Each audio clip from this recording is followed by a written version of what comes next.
नमस्कार, खबर प्रधान देख रहे हैं आप और मैं हूं आपके साथ संगीता श्रीवास्तव। देखिए, उत्तर प्रदेश की राजनीति में चुनाव से पहले की तैयारियां तेज हो चली हैं। 27 के चुनाव से पहले यहां एक बड़ा बदलाव होने जा रहा है। पूरा खेल सीटों का है, पूरा खेल संख्या बल का है।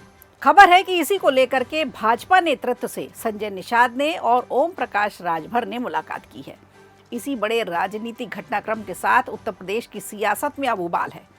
देखिए, उत्तर प्रदेश की राजनीति जब भी हिलोरे लेती है तब कुछ ना कुछ नया निकल कर आता है। उत्तर प्रदेश में भारतीय जनता पार्टी जल्द ही अपने सहयोगी दलों के साथ सीट बंटवारे पर बड़ा विचार विमर्श शुरू करने जा रही है और ये चर्चा इसी महीने होने की संभावना है। राज्य में भाजपा के दो सहयोगी दल हैं, सुभा सपा और निषाद पार्टी। इनके मुखिया ने भाजपा नेतृत्व से मुलाकात की, राज्य की ताज़ा राजनीतिक स्थिति पर चर्चा की और सीट बंटवारे पर जल्द से जल्द मंथन करने का अनुरोध भी किया। अब इसी को लेकर विपक्षी भी हड़बड़ाहट में है। पार्टी नेतृत्व इस पूरी प्रक्रिया को अंतिम रूप देने से पहले केंद्रीय मंत्रिमंडल विस्तार और संगठन की नई टीम के गठन का इंतजार कर रहा है।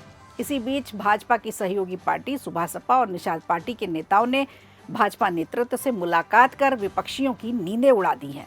ओम प्रकाश राजभर और संजय निषाद ने दिल्ली में पार्टी नेताओं से मिलकर उत्तर प्रदेश के मौजूदा राजनीतिक हालातों का वर्णन किया, सीट बंटवारे को लेकर के अपनी बातचीत शुरू की, अपनी मांग रखी और ओम प्रकाश राजभर ने भाजपा अध्यक्ष और बाकी के जो वरिष्ठ सीनियर लीडर्स हैं उनसे भी मुलाकात की।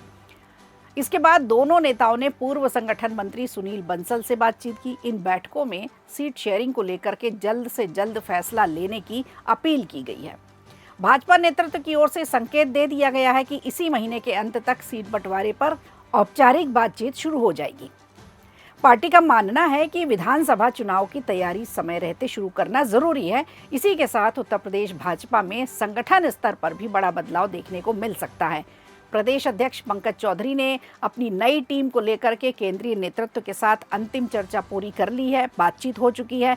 अब जल्द ही नई टीम की घोषणा की संभावनाएं जताई जा रही हैं। सूत्रों से जो जानकारी मिल रही है उसके मुताबिक इस नई टीम में कई बड़े बदलाव देखने को मिल सकते हैं। 6 क्षेत्रीय अध्यक्षों के नाम हैं जिन पर पहले असमंजस था, लेकिन अब मामला सुलझा लिया गया है। नई टीम में नए चेहरों को मौका दिया जाएगा और लगभग 50% पद ऐसे हैं जिनमें बदलाव किया जा सकता है।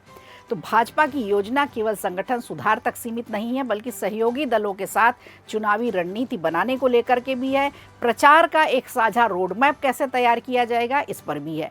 जुलाई तक सीट बंटवारे की और चुनावी रणनीति को अंतिम रूप देने की कोशिश की जाएगी।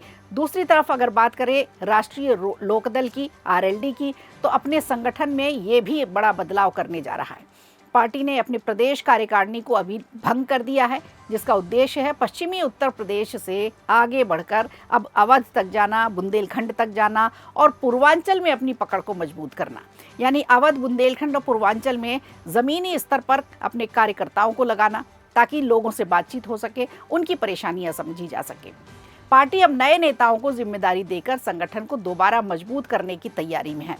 कई जिलों में संगठन की सक्रियता कमजोर थी, जिसे सुधारने के लिए बड़े फैसले लिए जा सकते हैं। तो कुल मिलाकर उत्तर प्रदेश की राजनीति में इस समय गठबंधन, संगठन और सीट बंटवारे तीनों पर तेजी से हलचल हो रही है। आने वाले दिनों में ये बिल्कुल साफ हो जाएगा कि कौन किसके साथ है, कितनी सीटों पर मैदान में कौन उतरेगा और जो सीट बंटवारे को लेकर के बातचीत हो रही थी, सुभा सपा के साथ हो या फिर निषाद के साथ हो, इस पर भी भाजपा अपनी स्टैंड जो है वो क्लियर करेगा। तो धीरे धीरे स्थिति, जैसे जैसे चुनाव आते जाएंगे, धीरे धीरे स्थिति भी क्लियर होती चली जाएगी। हमारी नज़र भी इसी पर बनी रहेगी और आप अपडेट रहने के लिए खबर प्रधान ज़रूर देखते रहिएगा। वीडियो अच्छा लगा हो तो लाइक कीजिए, शेयर कीजिए और कमेंट बॉक्स में हमें ज़रूर बताइए।